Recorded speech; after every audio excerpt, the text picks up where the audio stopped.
Mainly clear tomorrow night, lows around 36. Mainly clear skies Friday with daytime highs approaching 58. 70 Saturday.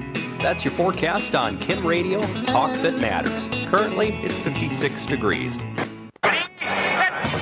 This is where South Dakota sports fans come for real South Dakota sports talk. Welcome to SD Sports Buzz Tonight with Nate Brown. From East River to West River, high school to college to the pros. This is your sports talk show that covers it all. And now, on Kim Radio, Talk That Matters, the host of SD Sports Buzz Tonight, here's Nate Brown.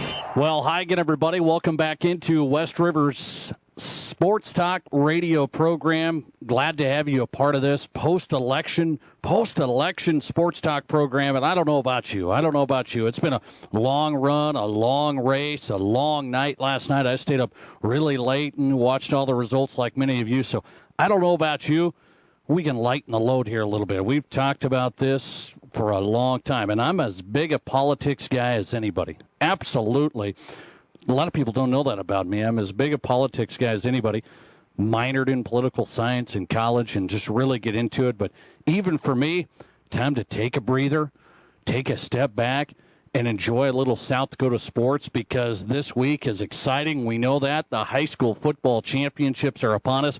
We're going to talk about it tonight. Welcome into SD Sports Buzz tonight, live on 106.7 FM, Kim Talk Radio, and online streaming at sdsportsbuzz.com. I welcome you in wherever you may be. You can follow me on Twitter.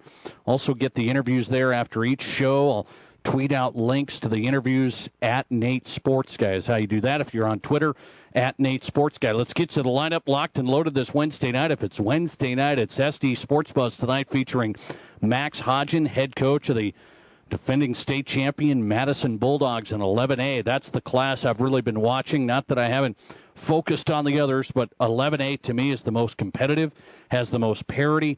We saw the Madison St. Thomas More showdown last Friday, and Madison came out on top. A great season for St. Thomas More. And as a matter of fact, not only are we going to talk to Max Hodgin, the head coach of the Bulldogs, as they get set to try and win another state championship on Saturday, we'll talk to St. Thomas More's Wayne Sullivan. Again, what a run for the Cavaliers, and Wayne Sullivan and that program have just been getting it done year after year. It seems like not losing anybody, but just reloading, not really taking many steps back. And we'll talk to Wayne Sullivan as he recaps the year. Just a one-loss season.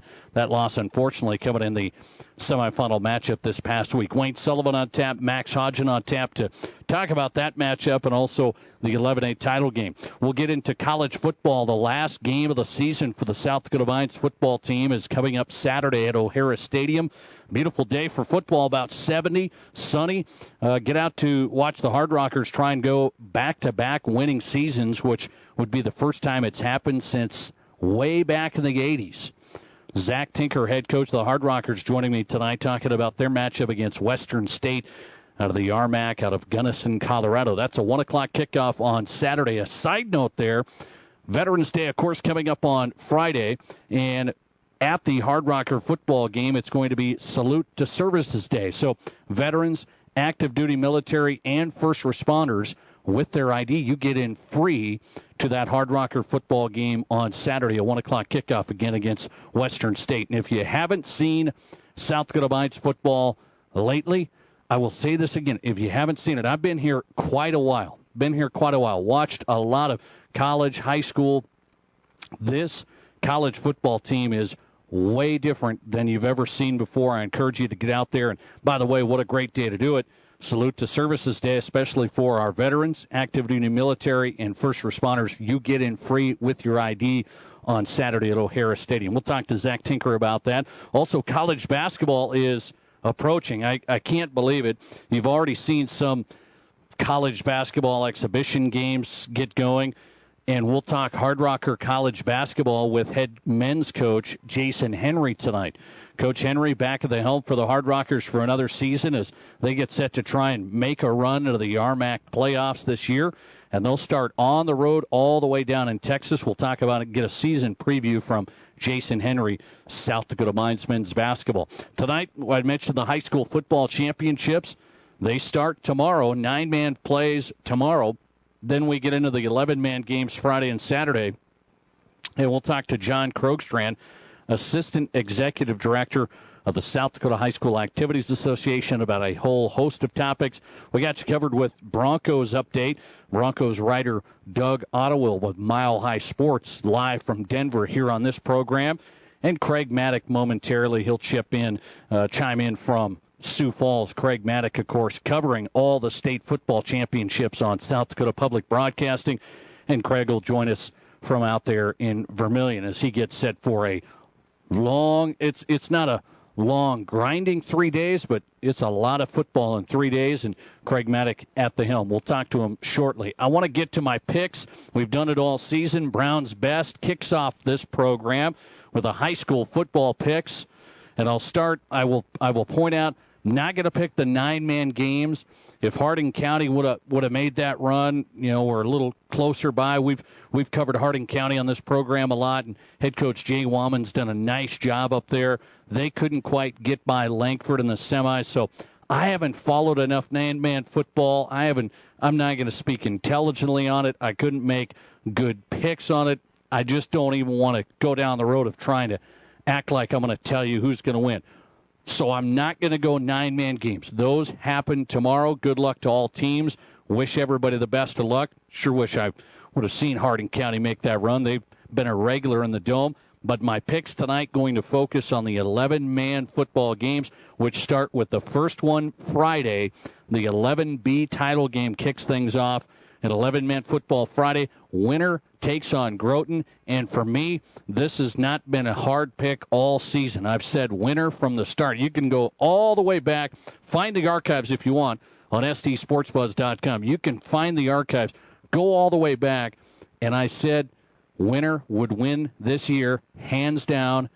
And not only would they go on and win another state championship, I thought they might even be better this year. And I think you're looking at a lot of it. You've seen evidence of that throughout the year. Winner has just been dominant, completely dominant, and they're going to win another state championship. It's one of those things I've talked about with their head coach, Dan Aker, who I have a lot of respect for. He's done a great job with that program. That's not easy to do, to just continue to win and play in state titles, and that's what they've done over the past decade. But I've said winner almost seems like they're a cut above everybody. They're a cut above the rest in 11B. It sure would be nice. Sure would be nice to see 11A and 11B combined. That's been my biggest complaint. I've told you about the 11 AAA class and the AA class and creating these classes, this extra class essentially in 11-man football. I think it would help a lot. You get 11A and 11B to combine. Winner would compete with the Madisons, with the T's, with the St. Thomas Moores. We've seen it in the past, and I think they're just that much better than everybody in 11B. Look for it on Friday. Winner in a big, big win over Groton. I don't think it'll be too much of a state championship feel as the Warriors are going to roll as they have all season. Then Friday, it's the 11 AA matchup at night. This is interesting to me. 11 AA football. Out here, we've been focused on the likes of Douglas and Spearfish, and Sturgis had a rough year. Spearfish goes out to Harrisburg last week in the semifinal and gets down early. That's what they couldn't afford to do, and they got in trouble. Harrisburg blows them out. Now Harrisburg faces a Mitchell team that I feel has been the best team over the past 6 to 7 weeks. I really believe that. Mitchell, they started out kind of trying to find their way a little bit, got hit early one time, and they really haven't looked back. I think Mitchell wins the 11 AA championship, and when you look at that, this is the argument that people have that they like the 11 AA class. This is the argument for the ESD schools, the Mitchells, the Piers, those teams, the Yanktons. This is why they want their own class, because you wouldn't see a Mitchell be winning a state title if it used to be the old 11 AA, meaning Mitchell combined with Sioux Falls and Rapid City schools. And I know it. I fully agree. You wouldn't see it. Just not sure that we're doing the classes the right way still. But I will point out Mitchell in 11 AA has been very, very good. And my whole point to this argument has been, I would love to see Mitchell, as good as they are this year, compete in the AAA level. And I do believe they would be able to compete at the AAA level this year. And I get it's cyclical. Some of these smaller schools can't quite compete on a year-in, year-out basis. That's going to happen. It's been a long argument I've been chiming in on for a long time, ever since we've done it this way with the 11 AAA class. But I will tell you Mitchell's going to win it. The 11 AA title, I think that's going to be a competitive game, though. Harrisburg is just athletic enough, big enough to stay in that game if they can play well. I think Harrisburg has the players to do it. That will be a pretty good matchup Friday night on South Dakota Public Broadcasting. I take Mitchell over Harrisburg. Into the Saturday games, my final picks on Brown's Best State Championship football coming up in South Dakota. And the Saturday afternoon game is the 11A title. St. Thomas More wanted to be there, couldn't make it. Madison gets by them, and I'll take Madison to get their revenge on their only loss of the year, which came against T. Even though T, again, great quarterback play. I mean, really good quarterback play. They have a lot of athletes that can match up, too. I think Madison is just that much better. I looked at the way Madison played against St. Thomas More. A lot of speed, athletes in every spot.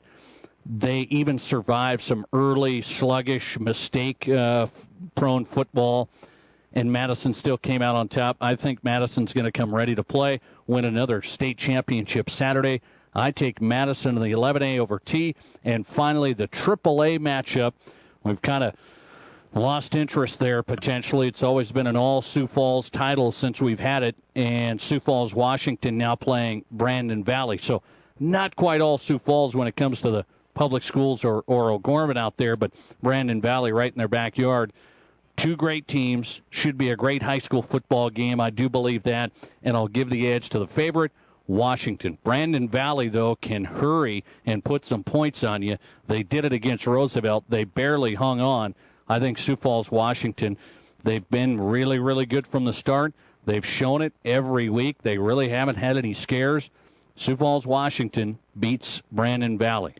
Winner, Mitchell, Madison, Washington. My 4 state title picks in the 11-man games. Coming up, starting on Friday. We'll talk about the matchups and more. Busy show tonight. Let's get moving with Craig Maddock. He'll be calling the games all weekend. South Dakota Public Broadcasting, and Craig Maddock's thoughts next. This is SD Sports Buzz tonight. He'll join me from Vermilion coming up. Customer service and knowledge. You expect it, and we provide it. As a general insurance agency, Fisher Rounds & Associates has aligned itself with the nation's strongest carrier networks, giving you the highest quality coverage at the best possible price. When it comes to claims or other issues, we handle everything so you don't have to. That's what we mean when we say we're at your service and at your side. Fisher Rounds & Associates, proudly serving South Dakota with offices in Pierre, Mitchell, Rapid City, Sioux Falls, and Watertown.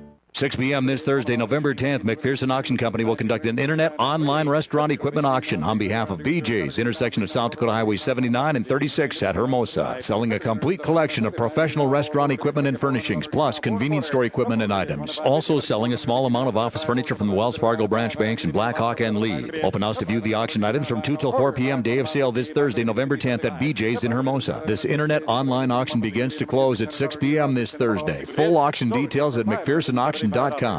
How would you like to have your crown in 2 hours instead of 2 visits? Hi, this is Dr. Eldon Rice with Rice Area Dental in Rapid City. Technology is changing, and at Rice Area Dental, we are keeping up by using the latest state-of-the-art equipment. We offer crowns in hours instead of days. No more temporaries, no more multiple visits, no messy dental impressions, just same-day restorations. Call us at 342-RICE. That's 342-7423. Dr. Rice Area Dental on Canyon Lake Drive, the dentist that makes you smile. Quality and service first. Mel's Auto Body. Get a drive-through estimate or come on in. We're right here under the big red M.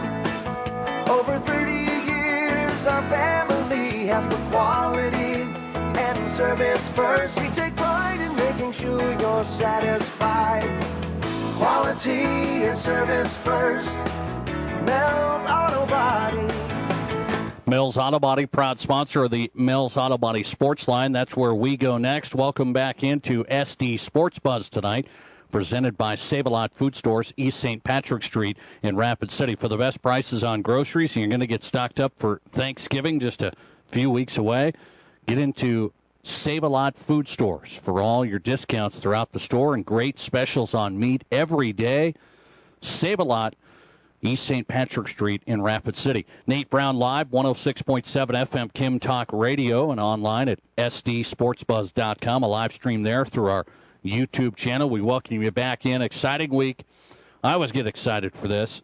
We're kind of a little bit of a catch-22 here. We don't have much West River excitement. I count Winter. Okay, they are West River, yes, but not really Black Hills area, so that's kind of the difference.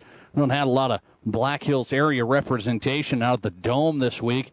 Nonetheless, I think some good matchups coming up in the 11-man ranks outside of 11B. The guy that will be calling the games, he's done it for a long time on South Dakota Public Broadcasting, KWSN Sioux Falls Sports Radio's Craig Maddock on the Mel's Auto Body Sports Line. Craig, how are you?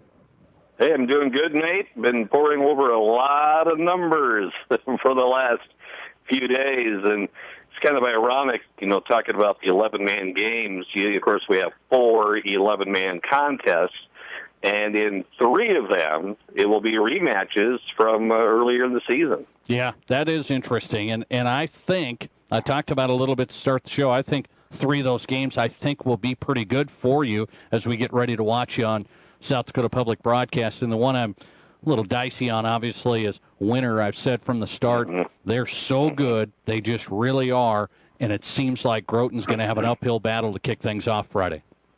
Yeah, I agree. I mean, when you look at just the numbers that Winter has put up this year, in fact, defensively, they're only allowing 3 points a game. Less than 50 yards rushing, about 55 yards passing per game. It is a stifling defense. Have you seen anything like that? 13 sacks. Have you seen anything like that? I mean, 50 yards rushing, 55 yards passing. I don't know, and I know we get some double wing stuff here in South Dakota a lot, but we're talking dominance here. We're talking 100 yards of total offense a game. Yeah, and they've won 23 now in a row, 23 games in a row. If they want to get to top 15 all time, they're going to have to win a couple of more.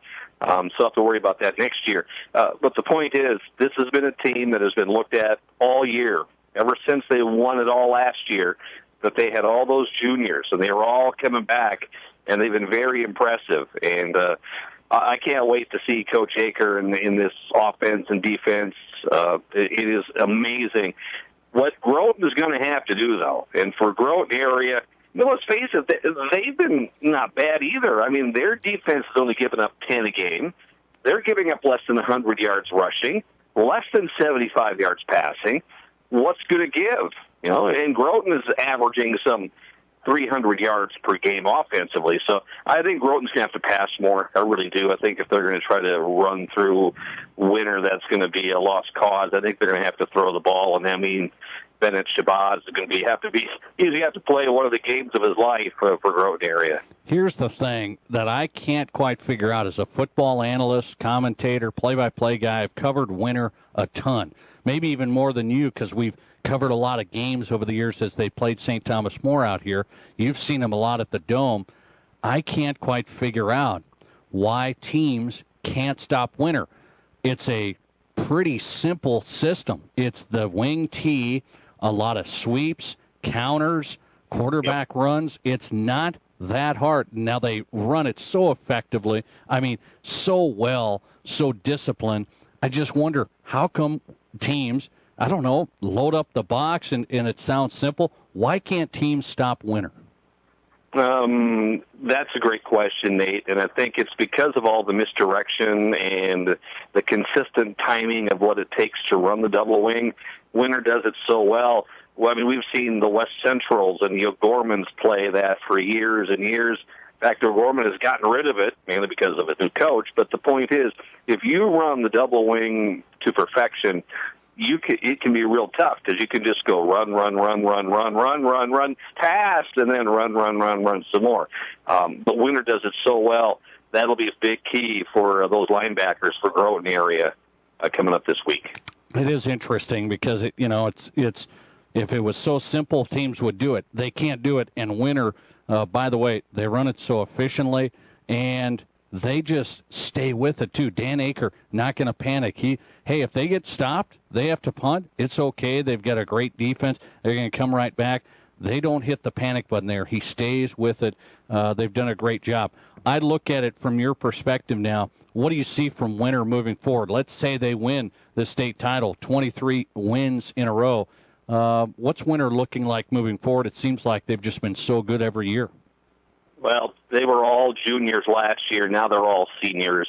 That whole front offensive line, that's all seniors. The quarterback, the running backs, the tight ends, they're all seniors. And on the defensive side, they're all seniors. As I remember, they've got one junior starter on defense, all senior starters on offense. So that is a great run that this class has been through. Well, it'll tell you something. Something tells me Winter will still be salty with that program next year. Something tells me that. I haven't hit a lot on 9-man football because I haven't followed it a lot out here. Black Hills area, not a lot of teams really close by, but Harding County's one team that we have followed. They fall last week to Langford in the semis. You're looking at these 9-man games. You don't have to get into each one, but every year it seems like there's some 9-man upsets, so-called upsets. It seems like you just can't quite pick them. Are these 3 9-man games going to be pretty good? Langford, you know what? They were going to have their running back not play due to a hamstring, but you know what? They didn't need him in that win with Harding County. I would have loved to have been at that game, but Lincoln Gibbs, who's going to go play football at USD, if he would have been healthy, this is a team that probably would have been a big favorite for this weekend. You know what? When you look at Lincoln and Cologne has been one of those teams that have been to the Dome the most in the history of the football playoffs. This one could be pretty wild. I think all 3 9-man games are going to be very high scoring this weekend. Yeah, it'll be interesting. Really, really interesting. Beginning tomorrow. How about, you're getting ready to go. You can watch Craig Maddox, South Dakota Public Broadcasting, live coverage. The 9-man games are tomorrow. Then into the 11-man games. We talked about Winter, Groton area Friday. Other game Friday is Mitchell-Harrisburg.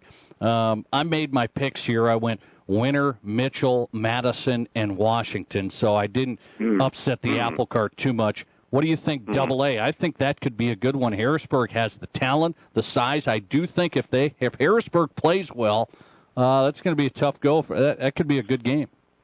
So besides Winter, then you're taking winners who lost earlier in the season to the team that they're playing. Exactly.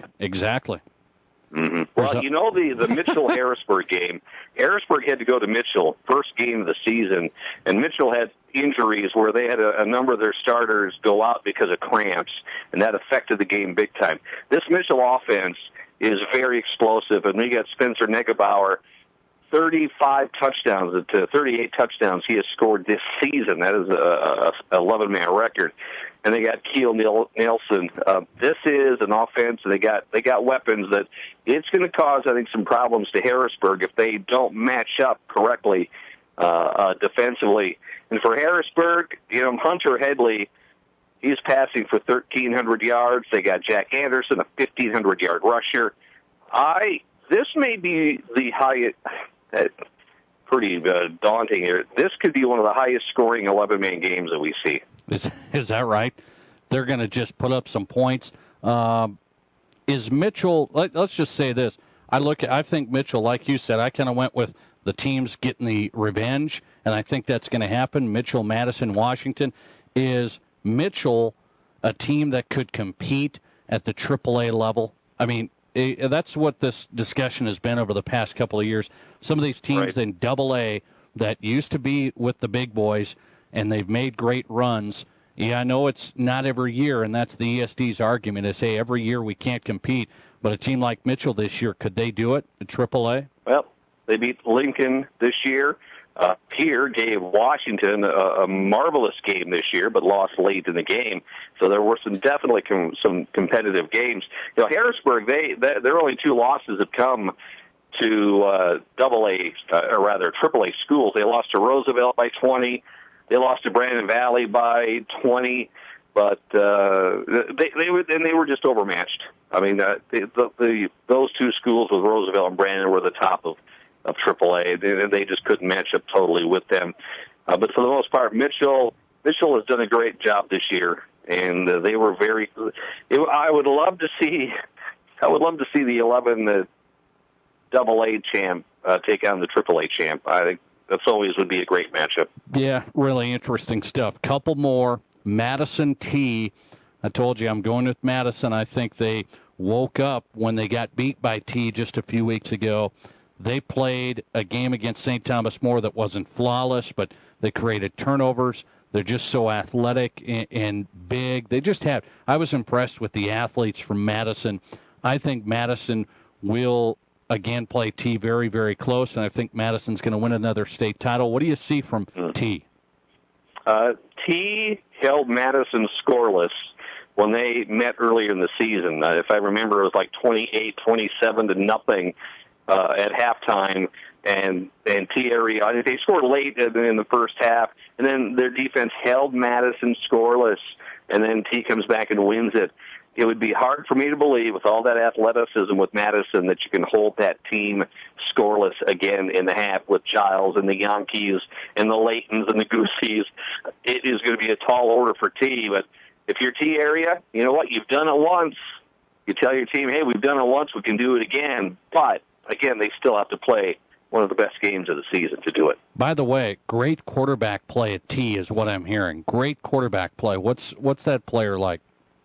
Peyton Conrad, not very many quarterbacks, Mr. Brown, except when you were in high school. Here's a guy that passed for almost 2,000 yards, and he's rushed for 1,000.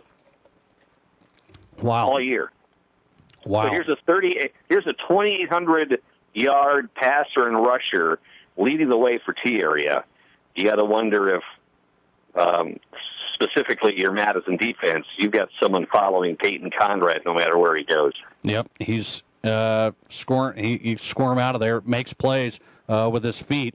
That's what I've heard a lot, and he did it against Madison the first time they played. Washington, Brandon Valley, that's your AAA showdown Saturday. It's not as interesting to us out here in West River, but I said it's going to be a good high school football game. I think that's going to be a good one for you. So in other words, in Rapid City, if the choice was to watch the 11 AAA game or post-22 play post-15 West, you think the baseball game would do better out West? Maybe. Just maybe. I mean, I said it's going to be good football, but, it's kind of unengaging, man. Here's the deal, Brandon Valley. They proved against Roosevelt when they went out to a 35-0 lead in the first half. They can go out there and they can score. They can take turnovers away. If they can do the same thing, they're going to have to pass the ball. There could be 50 passes. That could be a 3-hour game on Saturday night. Kind of like Madison St. Thomas More. That was one of the longer high school games I saw this past Friday. Craig Maddock, KWSN Sioux Falls Sports Radio, and for the weekend, South Dakota Public Broadcasting will be watching starting tomorrow. Good stuff, Craig. Looking forward to it. Thanks, Nate. Always great talking with you. Appreciate the time. Craig Maddock does a great job. Have watched him many years. South Dakota Public Broadcasting. Get settled in over the next few days. Should be a lot of fun, no doubt. South Dakota High School Football Championships live from USD with Craig on South Dakota Public Broadcasting. College football is back Saturday at O'Hara Stadium. Last game of the 2016 regular season for South Dakota Mines. The Hard Rockers trying to go back-to-back winning seasons if they can get it done on Saturday's game. A 1 o'clock kickoff at O'Hara Stadium against Armac foe Western State, bringing in the top rusher in all the conference, Austin Eckler. It'll be an interesting matchup for the Hard Rockers, and we talk about it with head coach Zach Tinker live next. You've got it locked on South Dakota's sports talk show, SD Sports Buzz Tonight with Nate Brown on Kim Radio. Talk that matters. At Farm Bureau, we know life insurance might not be the first thing on your mind today or any other day, but we also know that deep down, everyone wants to do the right thing for their family, and that means protecting what matters most. You might not want to think about life insurance right now, but right now is the right time to talk to a Farm Bureau agent. We'll make it easy for you. Farm Bureau agents make insurance simple. Call me, Tom Berger, your Farm Bureau agent in Rapid City, at 348-3470. Make the mountains your backyard. Make the lake your pool and the night sky your high-definition television. Stop by Dakota Discount RVs today and take a look at our wide variety of new and used fifth wheels, travel trailers, toy haulers, and more. We're sure you'll find something you love at a price you can afford. We take pride in our integrity and service long after the deal, so why pay more for good memories when you can buy with a comfortable, low-pressure, locally owned and operated RV dealer? At Dakota Discount RV, we can make your dreams come true at an affordable price. 3330 East Mall Drive, Rapid City. In Rapid City, you've got a friend in real estate. Hi, I'm Ellen Roach. When buying or selling your home or property, Will Dixon is the man to see. Will invites you to experience the Keller Williams culture. Whether you're buying or selling, he can assist you through the entire process with a free market analysis and advise you on all your options. Will handles all phases of real estate and has built a track record for success. Call Will Dixon at Keller Williams Black Hills, 390-1140, and let him be your friend in real estate. And we're back on SD Sports Buzz tonight, live on 106.7 FM Kim Talk Radio and online on our stream at sdsportsbuzz.com. You can watch us there anywhere. Our YouTube stream at sdsportsbuzz.com. Straight ahead, Jason Henry coming up. Basketball season already really upon us. It doesn't quite feel like it yet, but hoops playing. And the Hard Rocker men's basketball team on the road down in Texas to kick off the 2016-2017 campaign. We'll talk to Jason Henry on tap. St. Thomas More head coach Wayne Sullivan recapping a season that was solid for the Cavaliers. They come up one game short. They lose in the semifinals last Friday to Madison. St. Thomas More's only loss of the year. We'll recap the season and get the evaluation and thoughts from head coach at St. Thomas More, who's done a great job, Wayne Sullivan. It's on tap. Also talking Broncos tonight with Broncos insider, Mile High sports writer Doug Ottewill, live from Denver, coming up straight ahead. A lot of football talk, as you might expect, in South Dakota Mines Hard Rocker football. Last game of the 2016 campaign, O'Hara Stadium this Saturday. Should be a great one. A 1 o'clock kickoff as the Hard Rockers trying to go for back-to-back winning seasons if they can get the W against Western State. Coming up out of Gunnison, Colorado. Head coach of the Hard Rockers back in the shows. We've had him on every week throughout this season. Zach Tinker on the Mel's Auto Body Sports Line. Coach, how are you? Nate, I'm doing great. How are you doing tonight? I'm doing well. It's nice to talk sports. So, we're just taking a step back and talking a little sports here, which is always enjoyable. I want to get your take here on this last game. There's a lot of stuff going on, okay? I've talked about it. Veterans Day on Friday, which we honor our veterans. So Saturday, salute to services game. A great thing for military and veterans to get in free, first responders getting in free to watch the Hard Rockers with their ID.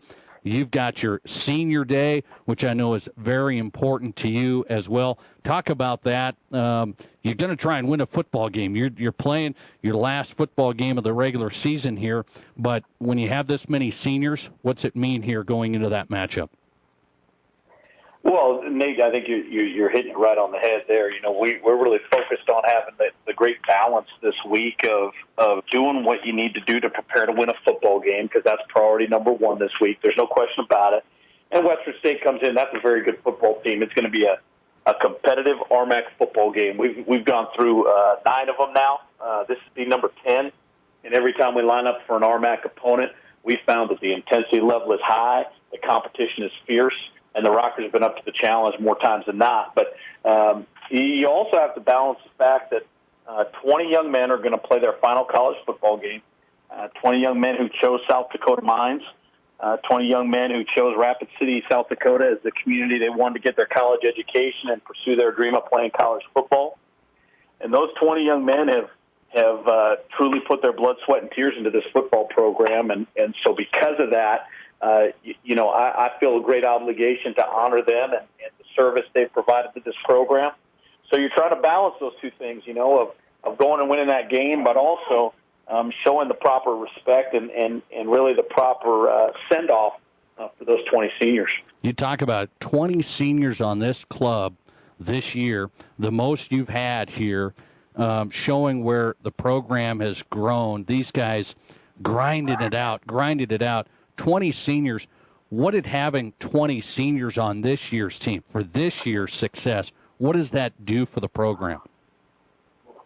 Well, it's so foundational to me, Nate, is that seniors, have what, I call it senioritis, which is there's something that's different with you when you have that role, when you have that responsibility, when you're held accountable for the success and the well-being of the team. And we put a lot on our seniors. We expect them to really run the day-to-day operations within the locker room.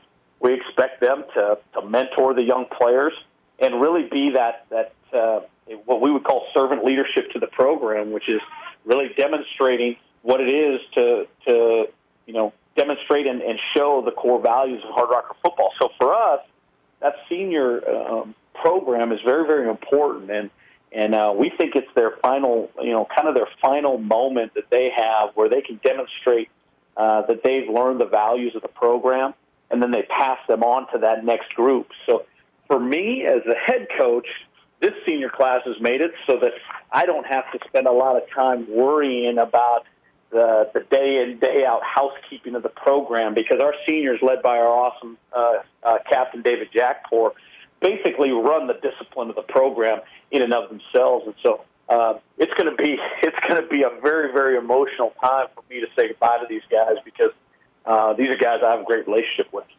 Great football players, great scholar athletes as well. I know a lot of them. They do a great job. Hard Rockers at home Saturday, talking to Hard Rocker head football coach Zach Tinker. A couple more before I let him run. 1 o'clock kickoff, Hard Rockers against Western State.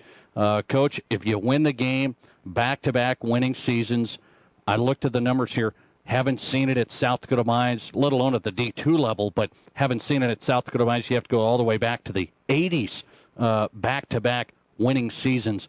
What's that say about the program's direction here? Well, we're ecstatic about the fact that we've grown this program and where we stand right now and how we've been able to compete and contribute in the RMAC and where we're going with the program. Certainly not one football game is ever going to define this program, but that sixth win is significant. And so we really want to make sure that this senior class can leave their legacy, get that second winning season in a row. We have a couple of neat things. One thing about this senior class is that when we walk out on the field on Saturday and they play their final game, they're going to be the first senior class in a long time to be able to say they all have a winning record against Black Hills State, and they graduate with the home state trophy. So that's certainly very, very important to us. And the next feather in our cap is trying to get that winning season. And certainly we're going to be challenged on Saturday by a really good Western State football team, but we're excited for that challenge. Well, and I don't know the injury reports, so I'm not getting into that about Western State, but their running back, who's been so good, Austin Eckler, has just been outstanding, leads the RMAC in rushing, and he's been banged up, but if he's playing, talk about Western State's attack and the ability of Austin Eckler. Well, Austin's a tremendous player. He really is, and so I think when you talk about what he can do, he's just a great talent. The guy's just got this unbelievable ability to run the football, and I can't wait. I really hope that he's going to be able to play, Nate, because kids come to South Dakota Mines specifically for the opportunity to play in games like this against an opponent like this. So, for our players, the reason you're at South Dakota Mines is because you want to play against the best that NCAA Division II college football has to offer, and Austin's certainly in that category. And our kids are anxious for the opportunity to see how they stack up against one of the really elite players in the RMAC. I look forward to it. 70 degrees, November 12th. Hard Rocker football wrapping up the year with a big game for South Dakota Mines at home against Western State. O'Hara Stadium kickoff, 1 o'clock. Again, a reminder, Salute to Services Day. Veterans, active duty military, first responders, you get in free with your ID on Saturday to watch the Hard Rockers try and finish out the year with their sixth win. Head coach is Zach Tinker. Coach, always appreciate it. Thanks. Nate, you're the best. Rock on. All right, Zach Tinker tonight, head coach for the Hard Rockers on the Mel's Auto Body Sports Line here on 106.7 FM Kim Talk Radio. and live at sdsportsbuzz.com. We take a timeout, go back to the high school level, preview a state championship coming up on Saturday. Maybe the best one. It might just be. We'll talk to the Madison head coach, Max Hodgen, after his win over St. Thomas More. What's his take on trying to win another state title as they did last year? We'll talk to Max Hodgen next. It's bonus tag time. Your new road starts here at Rapid Chevy. Choose a vehicle from the best selection in western South Dakota. Drive away in a 2017 Chevy Equinox all-wheel drive and save $3,700. Hit the road in a 2016 Chevy Silverado 2500 Crew Cab and save $9,600. Today is the day to hit the open road in a new Chevrolet. We accept all credit applications and pay you top dollar for your trade-in. Feel the difference at Rapid Chevrolet, Rapid City, or see us online at rapidchevrolet.com. Dale's Tire and Retreading has been providing quality brands of tires and excellent service to the Black Hills area for over 50 years. Dale's Tires sells tires for cars, trucks, SUVs, agriculture, construction, and more. Dale's Tire has what you need when you need it and offers appointment times to get you in and out faster. See the experts at Dale's Tire and Retreading. 2 convenient locations in Rapid City, 691 Deadwood Avenue and 3200 Campbell Street. Dale's Tire and Retreading. South Dakota Sports Talk Show live on 106.7 FM Kim Talk Radio. Nate Brown live in studio. Glad you're a part of the program every week. If it's Wednesday night, it's SD Sports Buzz tonight, streaming live at sdsportsbuzz.com, West River's #1 sports website. Coming up, John Krogstrand, Assistant Executive Director of the South Dakota High School Activities Association, will break down all the state high school football championships, which start tomorrow out in Vermilion at USD. John Krogstrand coming up. Wayne Sullivan on tap, St. Thomas More head football coach, whose season just got cut short by Madison. Speaking of Madison, back in the state title game in 11A, the Bulldogs trying to win another state championship under head coach Max Hodgen, who gets by St. Thomas More and now gets a rematch with T. And Coach Hodgen joins us again on the Mel's Auto Body Sports Line. Coach, good to talk to you. How are you? Great, Nate. How you doing? I'm doing good, Coach. I was obviously came and talked to you last Friday, and you guys ended up with a nice win over St. Thomas More. I just thought about that. You got off to a slow start there, at least early on. Needed some big plays, especially on special teams, to kind of get you going. Were you concerned right away there early on? Just kind of a low snap here on offense and a 3-and-out, a couple of 3-and-outs actually, even after St. Thomas More dropped a punt return. Were you a little concerned how you got going a little bit? Well, I was concerned until about 2 minutes left in the game. I mean, that's a good ball club out there. They're, in my opinion, the top 3 and one of the top 3 teams in our class. And you alluded to it earlier. Special teams was big for us to get that block punt. Before half, we kind of risked it and took our timeouts and blocked the punt, and then we were able to punch a touchdown in before going into half to take I don't know what it was, a 9-point lead or something, 10-point lead, and then open up the second half, and they, we said we're going to kick it deep. We thought we could get it into the end zone, and I think that south wind went down just enough at half where we put it about on the 2-yard line, and I thought we had him corralled, and he pops out the right side on us, and it was off to the races for St. Thomas More, and we were in a battle. The rest of the game. I look at that game, Coach. You never panicked. I mean, things got off to a slow start. You made some big plays. You never really panicked. You created turnovers. I just thought you guys were solid throughout. Speaking of, St. Thomas Moore's a solid team. I thought you guys were very solid in a lot of aspects of the game. What did you say St. Thomas More, you think probably top 3 just by who you've played. Why do you think St. Thomas More? What were you impressed with about them? Well, they can put so much pressure on a team defensively. Granted, we're athletic ourselves, and we were able to adjust. And this time of year, when you play a good team and you haven't faced them, we keep some stuff in our back pocket. And to be honest, we ran a 3 front against you guys out there, and that's the first that we had shown, a 3-4 all year, and I think maybe that maybe caught them off guard. We confused the quarterback a couple times. We brought some pressure, and then we dropped 8 into coverage, and then we're able to intercept the ball. I don't know, I think Mason or Jackson Yonke, one of them intercepted it, and it's just hard for a quarterback, when you're getting pressure, and then all of a sudden there's 8 in coverage, and the 8 guys that we have back there are pretty athletic that do a good job of reading the quarterback's eyes and jumping balls, and we were fortunate enough to make a couple more plays than they were. Yeah. And on offense, we ran the ball 40 times. That's more than we've done all year. Marcus Vandenbosch, he had a great game for us, and we put him in at fullback, and we've been kind of saving that. But this isn't a team to save anything for. Let's throw everything that we've got at him, and the running game helped us out a lot. No doubt. I thought you were pretty balanced. You made some big plays over the top, too. Madison head coach Max Hodgin on tonight, couple more for you, and I'll let you run. Madison playing in the 11A state title coming up Saturday at USD against T. That's a rematch of a game that went down to the wire earlier, just a few weeks ago. I want to ask you, your angle, it seemed like you talked about number 11 for St. Thomas More. So impressed with his play. I've followed him for a long time. Jake Anderud, state track guy, just so fast, and he's gotten bigger and stronger. He still got you a couple times. One over the top 60-yard TD early. Then he takes back 94-yard kickoff return for a TD. It seemed like, though, you figured it out pretty quick, Coach, that we're not going to let him beat you.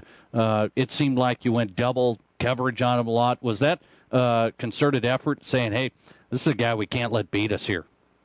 Exactly right. We're gonna make him earn it. Our corner fell down on the 60-yard one. I mean, it was a great play by your guy. I mean, it was just speed, and we got crossed up, but we said enough of that, and said we're going to take. Well, I think we did pretty good on our run defense. I don't have the numbers with me, but we said we're not going to let him beat us, and make the quarterback throw it to somebody else, and that was kind of our philosophy going, into it, especially after we saw how fast he was. We knew he was fast, but he's faster than anybody we got, I think. He's a speedster, no doubt. Let's talk about the matchup Saturday. Give us a perspective here. I'm looking forward to watching this game. You take on T. Their quarterback is a big-time running threat. We know that. He hurt you a little bit in that first game. What'd you learn from that first game with T? What's it going to take here Saturday to win another title? Well, I mean, first of all, it's going to take a full quarter effort and not 2 quarters. That's what we played last time, and we've got to be able to tackle better in space, and we've been working on that, more concerted effort on our open field tackling the last month. So that's key, and then just limit our mistakes, and you can't turn the ball over 5 times, and they're a good team, and we've got to play our best football to put ourselves in a position to win it.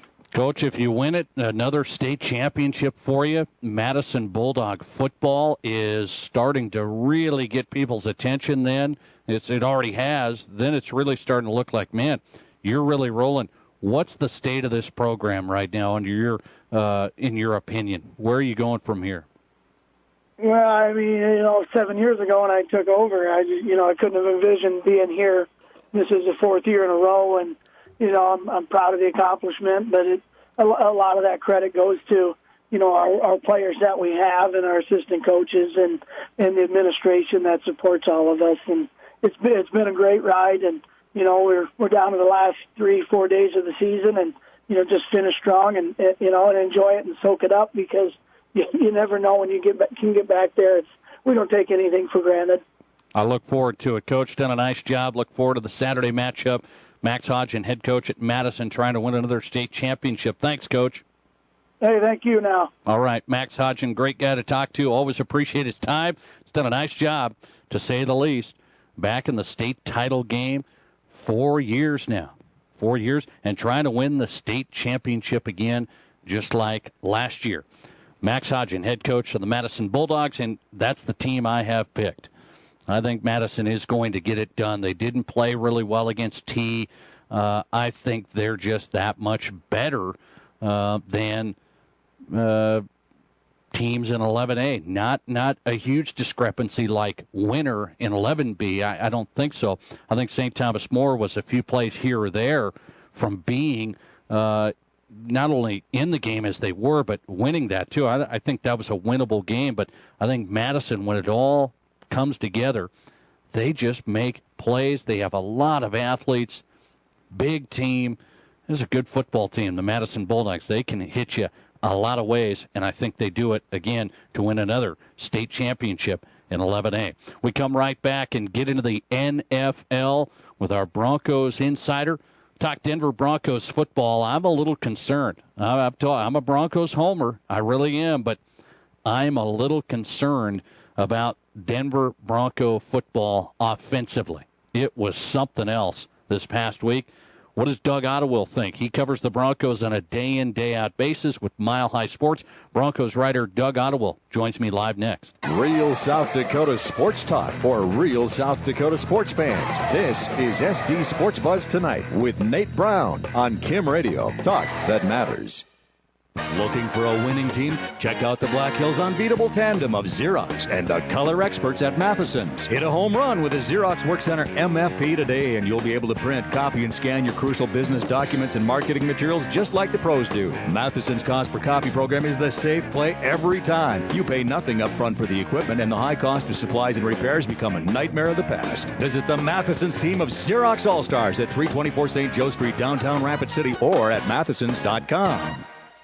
Listen to what Pro Auto Care customers have to say. I go to Tom because he's there for me. I have 7 vehicles on the road on a daily basis, and I know that if something goes on, he'll fix it. He'll fix it right the first time, and if we have an issue with a part, he'll stand behind it. I mean, if we had a part fail that he installed, he'd get the new part and he would install it again, and I'd only pay for it once.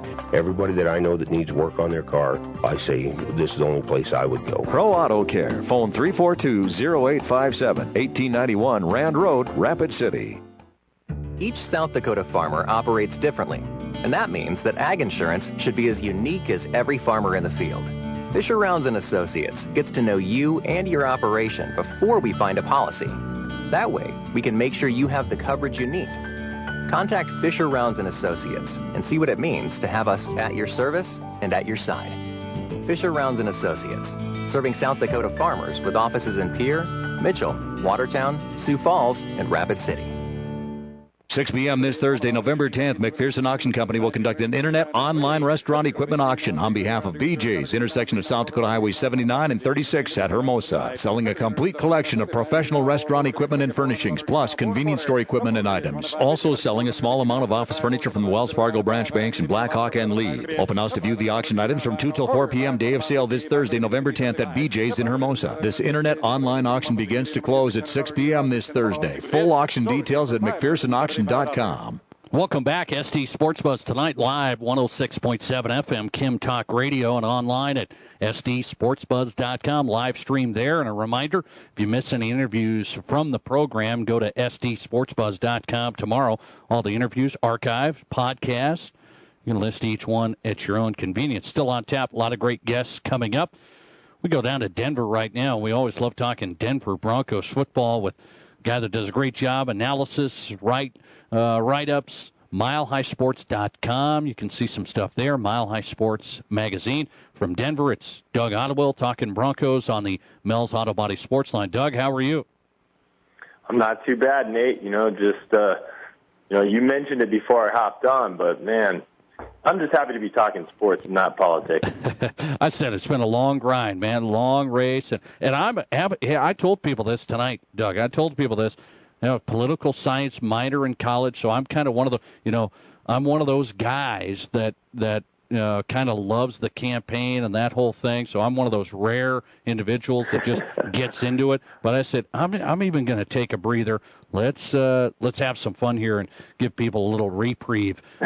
Talk sports. I do want to tell you, there's some politics going on in the Denver Broncos world. That's my take here. Some politicking going on in the Denver Broncos world, because I'm here to tell you this offensive inconsistency and leading the league in 3 and outs, that whole thing, I think there's more people starting to get concerned. Am I wrong with that take? Is there concern down there? You know what? I think that's one of the better radio segues I've heard in a while, because I do think there are literally some politics going on. And I mean, it was a funny thing to me when the Broncos came out, kind of unprecedented. It's not like this is some big story every year, but they named mid-season captains. And who's one of their captains? Trevor Siemian. And this is coming off, a performance where he, quite frankly, wasn't very good. And then he goes into the Raiders game and is even worse. And, look, you beat the Falcons, you beat the Texans, and, you're running the ball really well. And Siemian has a so-so game, but he definitely didn't look like a world beater all of a sudden. But, you name a captain after that game, and then you come out and kind of lay an egg, and it just sort of struck me as, why would you do that? What's the purpose in doing that? Because, and I get it, I can see guys saying, hey, we really, we like the way this guy is. He's a good teammate. He's a good locker room. And I think Trevor Siemian is all those things. But if you're Gary Kubiak, why paint yourself into that corner? I think that's a question that people ought to be asking. And I'm not necessarily saying that it's a huge conspiracy theory, but there's something behind that. And I'm not sure 100% what it is. I don't know if it's, hey, look, Trevor Siemian is Gary Kubiak's guy, and he wanted to, openly make an even more formal statement about that. I don't know if it's Paxton Lynch is so bad or so unprepared that they wanted to, essentially cement the idea that, hey, Siemian's the starter, and let's forget the notion that there's a controversy. That's a possibility. I don't know, but it seemed like a weird move to make, especially when you're kind of coming off of a few performances in a row here where the guy that's your number one guy, he's not that good. Why lock yourself into that? How loud are the Bronco fans that really want to see Paxton Lynch right now? Is it not too loud yet, is it? It's getting loud. I mean, I don't know if you're one of those guys who sort of watches a game along with your Twitter timeline. I am not, because it kind of drives me crazy, but sometimes I'll go back and look after the game. And, obviously being in this market, I mean, I follow and pay attention to a lot of people that are not, not just sources or media sources, but fans. And it's definitely becoming a sentiment. I mean, and I think it's not so much that people hate Trevor Siemian. They really don't. I mean, I think he's a good guy. I think people generally pull for him. But I do think there's sort of this underlying question of, we don't get it. You have the guy that's supposedly the future, the guy you traded up to get in the first round, the guy that, from what we've seen, got a cannon of an arm. He can make the athletic plays that Trevor Siemian can't. But we don't know what we don't know in terms of Paxton Lynch's knowledge of the playbook, Paxton Lynch's development as far as footwork, all these little nuances that coaches will talk about and things, but we don't know that stuff. But I think at this point in time, people are asking, what do you got to lose? I mean, how bad could this guy be? We can't run the ball. We can't throw the ball. We're constantly throwing a 7-yard pass on 3rd and 9. I mean, what are we doing? And why can't we make this switch or at least consider it? I think that's more the sentiment.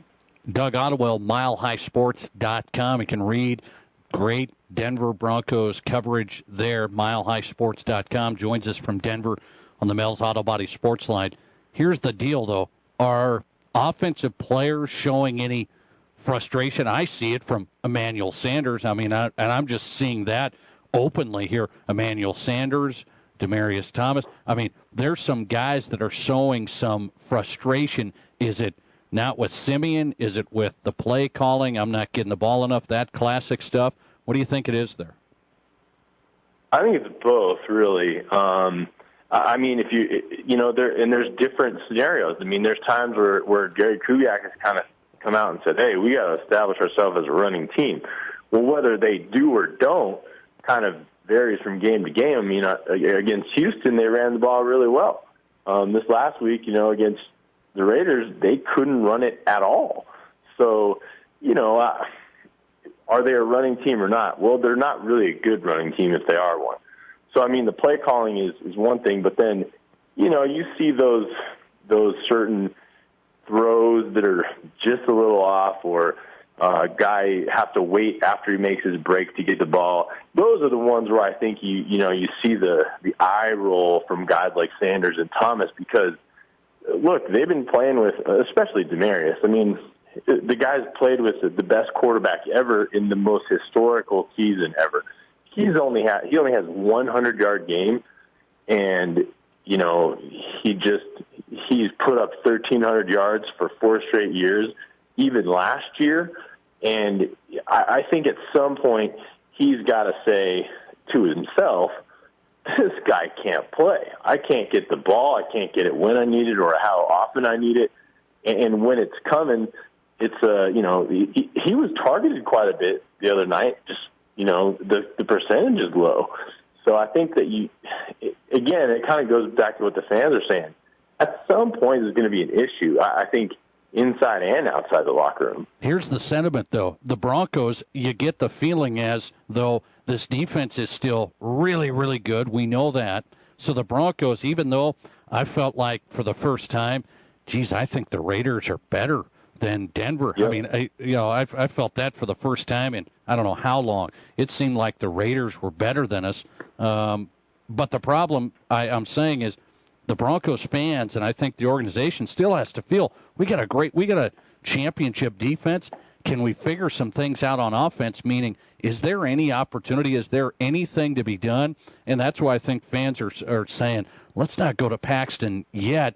It might be a little too risky. Is there any chance, from money-wise, trade-wise for Romo or anything? I mean, is there any talk about that at all? Because I think the defense is still good. Talk about Romo. I mean, that's something that people have been interested in, and it's been floated out there in a couple of different columns and stories, and including by some of our guys. So that's definitely an option that I think people are interested in. And plus, the Broncos have the money. I mean, Romo would be an interesting one because it could cure an immediate need, but because of his contract and because of the amount of his contract, it's not an easy solve because they'd be stuck with it. I mean, it's not like he's a guy that comes in and out and you got the good out of the last year of his contract or something. So I think that's more of the issue with that one. But yeah, I mean, that's absolutely what people think. Hey, we've got a championship caliber defense, but we're not even. The bigger one is okay. Let's say that Paxton Lynch has the ability. Let's say that he just doesn't have it between the ears and he's not able to pick up Gary Kubiak's offense, now or maybe this soon. Well, change the offense. I think that's one of the bigger sentiments. As much as it is, let's go get Tony Romo. It's, hey, if you've got a guy that can make a long pass, that can make a deep out, that can put the ball in a guy's chest when he comes out of his breaks, let's put him in the game, and even if it doesn't fit your exact ideal offense, because there's this notion that Gary Kubiak has this one-cut, downhill, running-style offense, the same offense that won the Broncos in the Super Bowl in 97 and 98, and people here like that. They understand that. They obviously saw it work, or they have seen it work both here and in Houston, so they get it. But at the same time, there's that impatience from a typical fan that says, we understand you want to implement this system, but the clock's ticking because we have a defense that won't be around forever, and your window for winning a Super Bowl, I don't care who you are, it's always closing. So if you have that and you don't have the right guy that can run your system, change your system. I mean, I think that's a growing, much louder kind of sentiment from the fan base here. How patient are we going to be? 6-3 right now. Big game with the Saints this weekend. You get a win there. The patience is going to still okay. We're still okay. You go 6-4. You're starting to telling you, Doug, starting to get concerned. How patient are you going to be with keeping status quo? The division, not easy. We found that out. We know that. The division's not going to be easy. Doug Ottewell, rate his stuff at milehighsports.com. You can also listen to the Mile High Sports crew, Mile High Sports Radio down in Denver. Doug, I appreciate it, man. Thanks. Hey, you bet, Nate. I'll talk to you anytime. All right, Doug Ottewell tonight, live from Denver on the Mel's Auto Body Sports Line, talking Denver Broncos football. A great insider we get here on this program. Really appreciate it. Coming back, talking South Dakota High School Football Championships and the classes and the talk and the evaluation moving forward of the state championships and everything that goes into that. We'll talk to the Assistant Executive Director of the Activities Association next, John Krogstrand. He's been on before, always a good guest. He'll join me live next. How would you like to have your crown in 2 hours instead of 2 visits? Hi, this is Dr. Eldon Rice with Rice Area Dental in Rapid City. Technology is changing, and at Rice Area Dental, we are keeping up by using the latest state-of-the-art equipment. We offer crowns in hours instead of days. No more temporaries, no more multiple visits, no messy dental impressions, just same-day restorations. Call us at 342-RICE. That's 342-7423. Dr. Rice Area Dental on Canyon Lake Drive, the dentist that makes you smile. You're listening to SD Sports Buzz Tonight with Nate Brown on Kim Radio. Talk that matters. Quality and service first. Mel's Auto Body. Hi, this is Kevin from Mel's Auto Body. In all my commercials, you will always hear quality and service first. 30 years ago, when my father Mel opened the doors, those were the words that he believed in, and those are the same words that we believe in today. At Mel's Auto Body, we take pride in your investment. We did then, and we still do today. Mel's Auto Body at 1755 South Valley Drive. Quality and service first. Mel's Auto Body. Your local Farm Bureau Financial Services agent Tom Berger in Rapid City realizes that farming and ranching is your livelihood, and he understands that. After all, the companies of Farm Bureau Financial Services were originally founded to serve the unique insurance and financial services needs of farmers and ranchers. Contact Farm Bureau agent Tom Berger in Rapid City to learn how he can make it simple to help you select the coverage that's right for you today and provide options for the future of your growing operation. Call me, Tom Berger, your Farm Bureau agent in Rapid City at 348-3470. We're back live. Good to have you on board. SD Sports Buzz Tonight, presented by Save-A-Lot Food Store. Save-A-Lot, your place for the lowest prices on groceries in Rapid City. Get in today. Find out what I'm talking about at Save-A-Lot, East St. Patrick Street. Specials on meat, steak, pork chops. Great deals at Save-A-Lot, East St. Patrick Street here in Rapid City. SD Sports Buzz Tonight with Nate Brown, covering a lot of stuff tonight. The State High School Football Championships, one of them. The guy that's going to be right in the middle of it, as he always is, the Assistant Executive Director, South Dakota High School Activities Association, John Krogstrand, back on the program here on SDSportsBuzz.com as well, courtesy of the Mel's Auto Body Sports Line. John, how are you? Doing quite well. How about yourself, Nate? Good. I want to get your take here. How excited is this week for you? I mean, you do this for being a part of high school activities and the student athletes and the fans, and it's an exciting week. What do you have on tap, man? Yeah, and it's something I say when we get out and have these opportunities to speak and to share. It's certainly a fantastic state championship weekend for our kids, but really our staff and our office, it's kind of our state championship too, and we take a lot of pride and ownership in every piece of it, and really excited this year. We've partnered with a sports administration class down here at USD and going to do a few things a little bit different that maybe we've never embarked on before, with some things with Snapchat and some in-game promotion type items, and really try and amp it up just another couple of notches and really do what we can to make that atmosphere as cool as we can for our state championship teams and the finals, and a real capstone event really here to our fall football season, and certainly a lot of great semifinal games propelling some teams into this weekend across the state too, that really kind of have that excitement level at a high fever pitch right now. Hey, you're cooler than me. I mean, I thought I was cool getting on Twitter and that stuff. You guys are going Snapchat now, but I say that in seriousness because the Snapchat, that whole thing, big with high school kids, big with college kids. Is that the type of stuff that you're always looking at? What can we do here to kind of enhance not only the promotion of things, but the overall fan experience? Oh, absolutely. Every time we get a chance just to continue again to interact with our kids across the state, over 45,000 kids in our high schools across the state, and bring it to their level and to find ways to interact with them, to make that state championship something that they can really truly share with their friends. And just like you said, the interactions they have on Instagram and Snapchat and all those different venues and areas that, hey, now we can include the football championships on there and put some branding on it. And quite honestly, as much as anything, you go ahead. It is the teaching them responsibility with it and doing it the right way. And, I mean, you always hear about those dangers of social media, but, yeah, hey, here's a really cool example of how these things can be done cool and right and in a popular, awesome way. And just, again, continuing that classroom, outside of the classroom education for the kids, too, is a big piece of all of it as well. No, I like it. Absolutely. Are you going to be Snapchat? I mean, what are we going to see here? What do I need to do?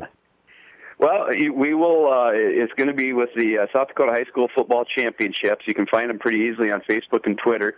If you just type that in, we've linked to it off of our Twitter and Facebook pages out to those alternative media, and you got the tags and all those and their account info. What they're going to do is they've got it linked up with a brand new video board here at the Dome that they're going to incorporate it. Take your snaps and send them to us, and we'll put a few of them on the video board and all those kinds of different things. But really, it's all SDHS Football Champ, SDHS FB Champ, different little variations of that between the different platforms. But again, get onto Facebook, and you can find it if you just look for the South Dakota High School Football Championships, and it's all lined up right there. And again, even somebody sitting at home watching on TV, you put the tag on it and you put the piece with it. Hey, you might end up on the big screen in the Dome, and everybody will tell you all about it when they get home. Interesting. Okay, let's talk about the championships. John Krogstrand on tonight on the eve of the State High School Football Championships in Vermilion. It starts tomorrow with the 9-man games. This run here, we haven't had it like this new arrangement for a long time. I've covered high school football, been back to the Dome a lot, meaning you got the 9-man games Thursday, then we're going to go Friday with 11B, 11AA, and then Saturday with 11A, 11 AAA. This whole arrangement and the new extra class here, has this provided this, and I know you've been a proponent of it, seeing the 11AA, for example, their state championship and that experience that we've seen there the past few years. Has this arrangement been a positive thing for the state championships from an attendance standpoint and a revenue standpoint? Has this been a good thing? Well, I think from those two standpoints, certainly it has. But that's not why we're doing it, and I think that's the key point. Is certainly the driving discussion behind all of this is look at the revitalization you've seen in some of these football programs, knowing that they're not going to have to face the big bad bully on the block in Sioux Falls. I mean, just really call a spade a spade. That is so much of it. When you look at the participation numbers, at the end of the day, the High School Activities Association, we're here to help our member schools, and certainly all of academia continues to show that participation in activities improves student performance in the classroom. So if we want our kids to perform better in the classroom, it's getting them involved. And you know what? If that means having an extra state championship to do that and to get all those benefits, is there really that big of a harm to do those kinds of things? And these kids could, quite honestly, we know this is the highlight of so many people's lives is the participation in high school activities and athletics and the friendships that are formed and the memories that are made. Some of these kids are going to go 6, 8, 9 months from now and go to basic training and maybe be overseas, depending on our country, doing these kinds of things. And we're talking about a football game. I mean, having that perspective of really what we're offering our kids and that positive experience so far outweighs the argument about 7 trophies versus 6 trophies that it's really, to me, it's just not even a comparison on those levels. And again, when you talk about the safety and all those things that we have to be concerned about when you talk about kids having to play both ways and leaving them more prone to injury because of fatigue factors and all of that, it just really does make sense. It's unfortunate that we live in a state that has such a wide range or such a wide difference of populations that matches so many of the bordering states to us, from the largest high school to the smallest high school, just not having so many high schools in that middle. So does it really mean that because of that, those smaller high schools have to sacrifice and play up and those things? I mean, again, you've got a Mitchell program that hasn't been to the Dome since 1993. That's going to have a wild fan base, a fantastic environment, the excitement around football and the excitement around high school activities and the participation that community is going to see and has seen over the last year, and will really focus and capture and capstone on Friday night here in the Dakota Dome.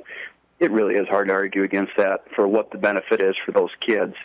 So that's where we're at, and we're going to continue to support it and support the wishes of our member schools, which is to stay with that 7 championship format as we are. By the way, you can see it. There's no doubt, John. You can see it. The crowds, obviously adding a game. I mean, you can see it. It's been a big deal from that standpoint. More fans, another game, the state championship experience. By the way, what I've been hearing when you're looking at it is the 11 AAA and 11 AA. Not as many people have the issue there, I don't think. At least the coaches, some of the administrators I've talked to, not as many people have the big issue there with AAA, AA. Now it's starting to be, 11A and 11B, 11A and 11B. They're so similar. Is that really the case? I mean, from an enrollment standpoint, I know there's some breaks here and some cuts here. Is 11A and 11B closer than people may think or not? Well, they are. I think the discussion that we're going to have a real hard, long look at this time around is refocusing on maybe not just so much the differences, but, again, we've used those two classes interchangeably with scheduling and with conference alignments and those things, and maybe taking a little bit better look at differentiating those things. There's a number of teams that are in 11B, and quite honestly, teams that remain and do everything they can to remain in 9-man football because they don't want to have to play those size teams that in some cases are 2, 3, 4 times larger than them that reside in 11A. It's really a lot of the same discussion that we have about Sioux Falls Roosevelt with 200 kids walking through the halls every day. Shouldn't probably be matched up with a Spearfish that has 500, 600 kids walking through the halls every day. It's the same question. Why would 600 over 150 be any different? When you look at the ratios and those things, there certainly is a divide there. I think what we're going to take a look at, and certainly will be, how those two are divided, and more so how the scheduling plays out for those two classes to really try and achieve a little bit better of a balance there, to try and get more like teams playing against each other. And it'll benefit us twofold. Number one, it certainly will help with some of the questions about the playoff picture and all those kinds of things. But number two, again, if we really want football to continue to grow in our state, to continue to be viable, especially at the 11-man option, we have to do everything we can to protect and make that 11B classification really something that people are interested in getting into, and literally that they're not so afraid of, that they're avoiding forming co-ops or avoiding taking kids in on open enrollment just because it may send them into 11-man football, and then by where we've been at with our scheduling, force them to play some of those teams that are 3 and 4 and 5 times larger than they are, just in terms of school population. So that's the concern. What you're really saying there is the concern potentially from an enrollment standpoint is 11B, a small school in 11B or on the cusp of 9AA, 11B, that school, there's still a discrepancy from the biggest school in 11A. I mean, it might be too big of a discrepancy. That's a big piece of it, and to be quite honest, most of those 11Bs fall kind of towards that bottom half of the enrollment numbers. Right now we use an enrollment number of basically between 200 and 112 students in grades 9, 10, and 11 in those schools. So when you talk about, okay, a four-year class, you can have a high school that's drawing from as many as basically 625 kids that's playing 11A football, and at the same time they might be playing against somebody who's at that 150 number, which is basically exactly why we made the split with AAA, AA, is that getting the 3 and 4 times as large ratio and getting away from that and not just having that maybe sacrificial lamb, if you will, of an 11B school has to take an 11A on just because, well, we need the game for the schedule and those things. It's keeping those protected, but at the same time, again, trying to make sure that what we're doing in each of those two classes is keeping everything balanced so it is a fair, equitable, competitive playing field for everybody, or, maybe this year, and in the case of anything, just giving somebody a shot at winner who's got a fair chance, maybe, I don't know. Yeah, right. It's really interesting. Wonder if there's any further discussion there, medium ground to reach on, whether it's the 9-man schools, the 3 classes there, and obviously 11A and 11B. It's a discussion I've heard from some folks as of late. John Krogstrand getting ready for the South Dakota State Football Championships at USD's Dakota Dome. Really looking forward to it. Always appreciate your time, John. Thanks. Enjoy the week. Appreciate it, man. Have a good one. All right. John Krogstrand tonight. Appreciate his time and insight on the Activities Association side of things for the State Football Championships as they kick off with 9-man championships tomorrow. John Krogstrand, Assistant Executive Director at the Activities Association, live in the Mel's Auto Body Sports Line. We come back with St. Thomas More head coach Wayne Sullivan. Didn't wrap up the season the way he wanted to. They were 1 game away from making another trip to the Dome. We get a recap from Coach Sullivan next on SD Sports Buzz tonight here with Nate Brown. In Rapid City, you've got a friend in real estate. Hi, I'm Ellen Roach. When buying or selling your home or property, Will Dixon is the man to see. We'll invite you to experience the Keller Williams culture. Whether you're buying or selling, he can assist you through the entire process with a free market analysis and advise you on all your options. Will handles all phases of real estate and has built a track record for success. Call Will Dixon at Keller Williams Black Hills, 390-1140, and let him be your friend in real estate.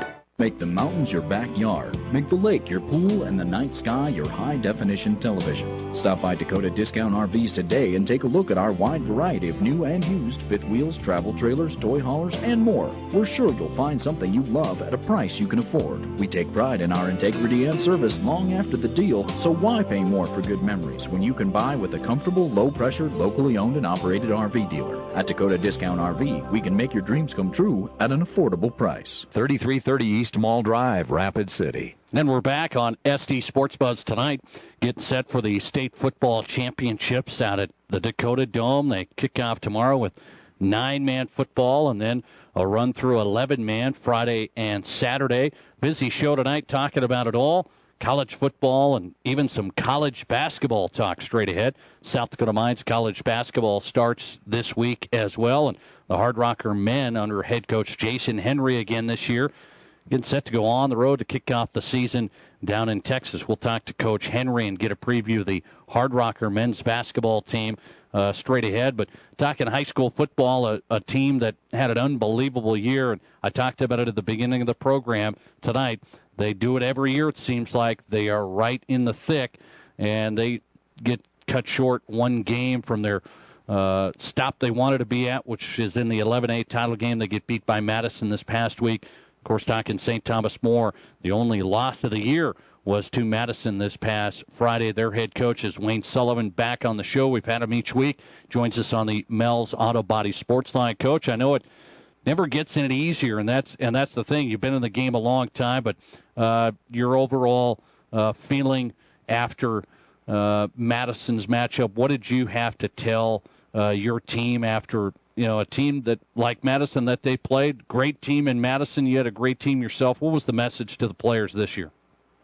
Well, first and foremost, we thanked them how hard they worked and to get where they were, playing in the semifinal game. And, sometimes breaks go our way and you make them. But unfortunately for us that night, we just weren't on our A game. And you can't give a team like Madison the ball inside our 24 times and then give them 2 big plays. You take away 2 or 3 plays or make those plays, it's a totally different football game. Yeah, I look at it when I watched the game. As I looked at how it played out, it seemed like things were okay. Your defense, I thought, started out with a lot of great energy, some great stops early. You couldn't quite get things going, though, on the offensive side early, and then the big play was the block punt. I mean, that's kind of those big plays. It seemed like a game of big plays. that you just were on the short end of a couple of times.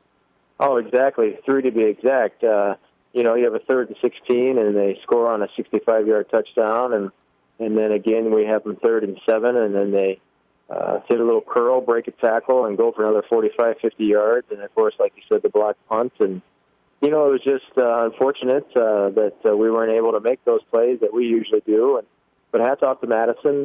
They're extremely talented and a very, very well-coached football team, and that showed. And again, that's the team now that they've been in the Dome 4 years in a row, and those guys know how to win. They expect to win, and I feel our program is there, but we've got to make sure and get these big games and try and get to that next level.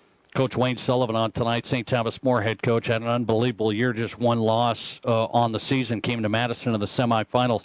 I don't like comparing losses to other losses and years to years, but it seemed like this team this year could have made the run. It seemed like he had a lot of pieces in place. Not to say last year's team didn't. Was it more disappointing this year, one step away? Oh, it always is. And again, like we stated earlier, and throughout the year, your goal is to end your season on a victory, and if you don't, then it falls short. And we don't feel like we've been as successful as we wanted because we had that team. We did. You're exactly right. We had all the pieces.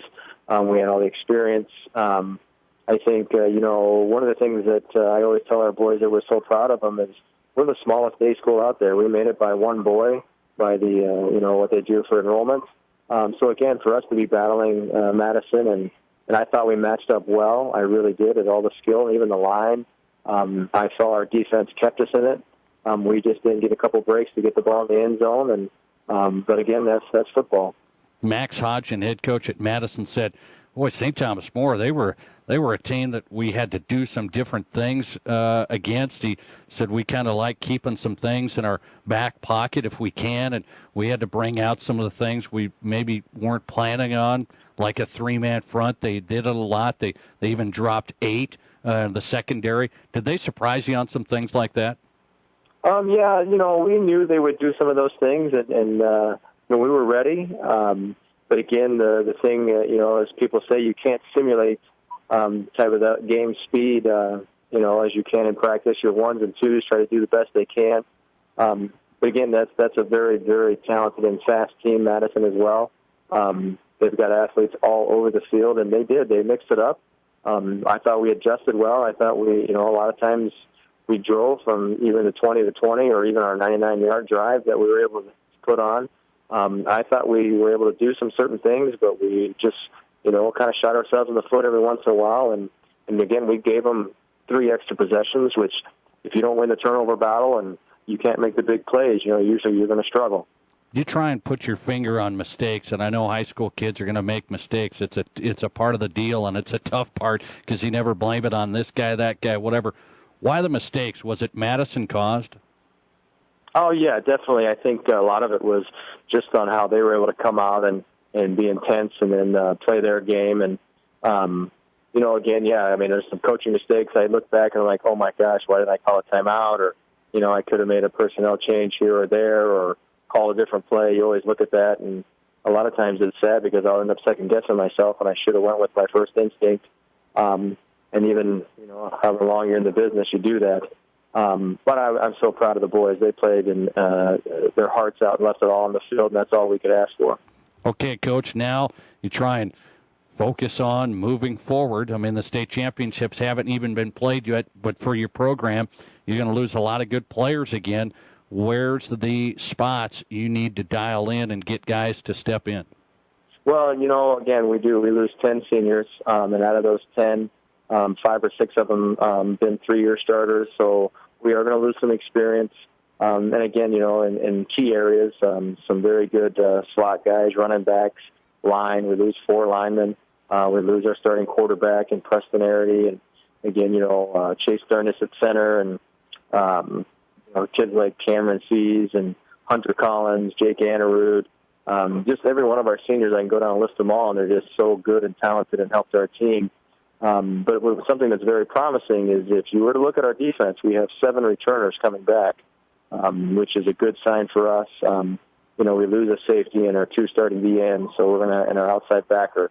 So we're going to have to replace those on defense, and I think we've already met a couple times as a coaching staff and mulled over, some of the things that we want to do better. But then personnel, offensively is going to be the big question mark for us, I believe, as far as kids stepping up. The quarterback role in our offense is so important, and so we'll have 3 guys battling for that spot next year, 2 seniors and a sophomore that are all real talented.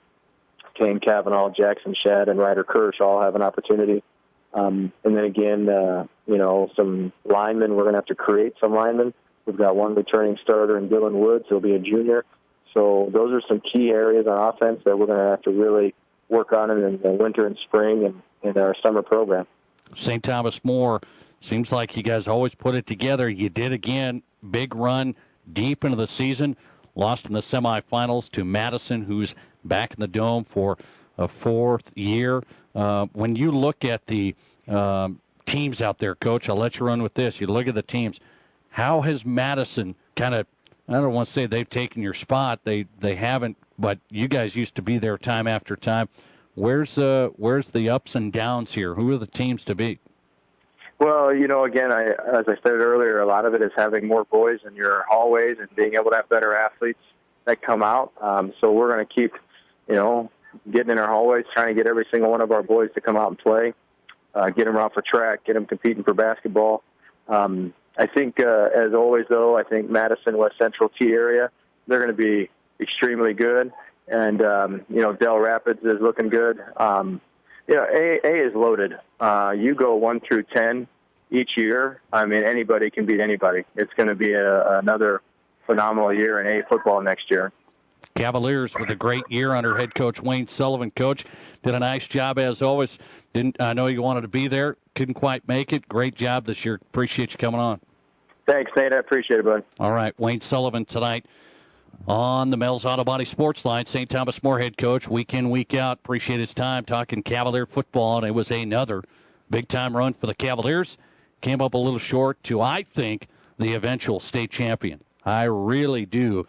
Saturday's game, Saturday afternoon, it's Madison against T. I think Madison's going to get it done, and they get by St. Thomas More this past week in a pretty darn good contested game. It really was, and I felt St. Thomas More was right there. Some mistakes, turnovers. That was the difference in the game that really got Madison a little bit of an edge, and they hung on. We come back and talk Hard Rocker basketball. South Dakota Mines men's basketball has a big-time schedule lined up. A lot of great hoops coming your way, and they kick it off this weekend, but on the road. Let's get a preview of the season for the Hard Rocker men's team with head coach Jason Henry next. Your sports, your show. This is SD Sports Buzz Tonight with Nate Brown on Kim Radio. Talk that matters. It's bonus tag time. Your new road starts here at Rapid Chevy. Choose a vehicle from the best selection in western South Dakota. Drive away in a 2017 Chevy Equinox all-wheel drive and save $3,700. Hit the road in a 2016 Chevy Silverado 2500 Crew Cab and save $9,600. Today is the day to hit the open road in a new Chevrolet. We accept all credit applications and pay you top dollar for your trade-in. Feel the difference at Rapid Chevrolet, Rapid City, or see us online at rapidchevrolet.com. Dale's Tire and Retreading has been providing quality brands of tires and excellent service to the Black Hills area for over 50 years. Dale's Tires sells tires for cars, trucks, SUVs, agriculture, construction, and more. Dale's Tire has what you need when you need it and offers appointment times to get you in and out faster. See the experts at Dale's Tire and Retreading. 2 convenient locations in Rapid City, 691 Deadwood Avenue and 3200 Campbell Street. Dale's Tire and Retreading. Looking for a winning team? Check out the Black Hills Unbeatable Tandem of Xerox and the color experts at Matheson's. Hit a home run with a Xerox Workcenter MFP today, and you'll be able to print, copy, and scan your crucial business documents and marketing materials just like the pros do. Matheson's cost per copy program is the safe play every time. You pay nothing up front for the equipment, and the high cost of supplies and repairs become a nightmare of the past. Visit the Matheson's team of Xerox All-Stars at 324 St. Joe Street, downtown Rapid City, or at Mathesons.com. We're back. SD Sports Buzz tonight. West River Sports Talk Show on 106.7 FM Kim Talk Radio and online at sdsportsbuzz.com. Live stream through our YouTube channel there. Remember to go to sdsportsbuzz.com, South Dakota's #1 sports website for everything from high school to college, right there at sdsportsbuzz.com. And all the interviews from this show each week posted there, archived, and you can listen to each interview at your own convenience. The podcast will be posted tomorrow at sdsportsbuzz.com. Nate Brown in the studio going to the Mel's Auto Body Sports Line.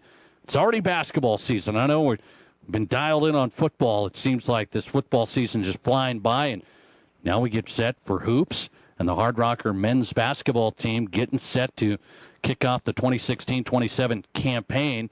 Their first regular season matchup will be on the road this weekend, a couple of games and a conference challenge down in Texas.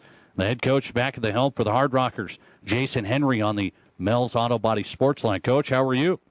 Doing well. Great to be back on. It's basketball season. Yeah, I know it. It's been basketball season for you for a while, and I want to tell you, you go to South Dakota State. This is kind of a game that, people watched last week, and they looked at it and said, okay, South Dakota State, you played an exhibition here for a while.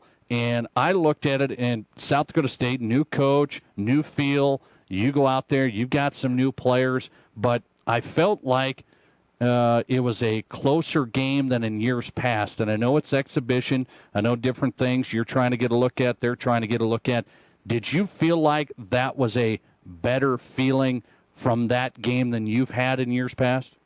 Oh, no question. And part of that's because of what you talked about. We got 6 returning seniors, and 5 of them, are four-year players and in their 5th year. So, we had some experience. A couple of them didn't play with some injuries and that kind of thing, but, we knocked down some shots. We got some looks down low that typically we hadn't got, and overall played really well. You were down by 5 at the half, then got down double digits, then climbed back in the second half, got within 4, I think, and then they pulled away at the end. Competing at that level, does that show you what your guys can do? South Dakota State's been a great basketball program. Now they get a new coach. What does that tell you about your guys competing at that level? Well, we're excited, but the key word is competing, and that's something that we've really talked a lot about going into this year, and it's every day in practice. And we have guys right now, especially our new guys to our program, that they just come in and compete. We make plenty of mistakes, and we got 8 new guys, and we don't know what we're doing on the offensive side, the defensive side, running a drill, and we're just out there competing. And just to be able to do that day in and day out, it makes us better at practice, and that'll definitely carry over to those games. Hard Rockers competitive, but lose to South Dakota State in an exhibition as they kind of kick off the season with that. You had a few other kind of warm-up games. Now it gets real. You don't get into RMAC play for a few weeks here, but you get into Division II basketball and you get into your non-conference schedule kicking off the regular season on the road down in Texas. Long flight you guys are getting ready to take, a conference challenge. What's the feeling like going into these matchups this weekend? Well, we're excited, coming off of last weekend where, like you said, we had a scrimmage as well, and then the exhibition game, and we played pretty well in both of them and got some confidence. And I got to see some of the guys that, when the lights are on and there's a couple thousand people in the stands, sometimes people play different, especially kids and their first experience at the college level. And I didn't feel like there was a lot of jitters. They went out, and once they got on the floor and got the ball reversed a couple times, and it's still basketball, and they did a good job. So I'm excited about that going into these games. We're counting on some young guys. Yes, we have those 6 seniors, but we're really counting on some new guys to the program, and I have all the confidence in the world that they'll step up and be ready to go. And it's jumping on the plane and flying in and out of airports all day tomorrow, and hopefully getting to the gym and get a shoot around at least tomorrow night at some point, and get up next day and Friday and go out and compete Friday night. I look at this matchup for you this year with a lot of teams in the RMAC. First time we saw it was last year. Your first year in the RMAC, saw a lot of these teams come into Rapid City, a lot of talent, a lot of athleticism. You were in a lot of games. You got some big wins. You got some near wins. Did it give you a sense, Coach, when you went to the recruiting table and you talked about some of these freshmen you brought in now, did that give you a sense for the type of players you need to get here? Did that give you kind of a measuring stick, that experience last year? Well, no question. But even the years before, we knew we're playing at the, regional games, basically the Lone Star teams. The problem is with the Lone Star is, those are a couple of the teams that will play this weekend, and the Heartland and the Lone Star, and regional rankings and all those kind of things are online, and we got to make sure that we get those guys to compete at the regional level, not just the RMAC level, and I think we definitely did, but. Sometimes it's pretty hard when you're recruiting guys and you're not recruiting to a conference, and you can't play for a conference championship, and you have some of those things that you gotta convince the kids that there's other reasons and to come to our school, and sometimes if it's not playing for a conference championship, that's tough. So now we have that in the past, and now we can go in, and when we are recruiting, tell them it's we're in a conference, we're in a great conference, we're in a great region. And, we're able to get some of those guys at least on campus and show them what we have to offer and be excited about signing the guys that we're signing for next year and definitely the group that we have in as freshmen right now. Hard Rocker men's basketball getting set for the season kickoff basically right now, right here. They leave tomorrow for Texas. A couple of games in a conference challenge down in Texas under head coach Jason Henry. I'll let you run with this as we get set to see this team this year, as you'll come back and kick off the home campaign next weekend already and a couple of games on Friday and Saturday. 6 seniors, that's something that jumps out. 6 seniors that have been a part of this, been a part of not, going through the grind and long road trips and not being in a conference and that whole thing. What does the 6 seniors give for expectations this year? Well, they have very high expectations. Our number one goal is we want to get to the tournament. Obviously we didn't make it last year. We had some injuries, and we felt pretty good about our team last year, and feel even better this year. So hopefully we, number one, stay away from those injuries, and but when we got a Connor Koulis back towards the end of the year, we're I guess we got the longest winning streak in the RMAC right now. We got 2 games and that we've won against one big rival, and then of course on the road against Colorado Springs. That's a team that made the playoffs last year as well. So we finished the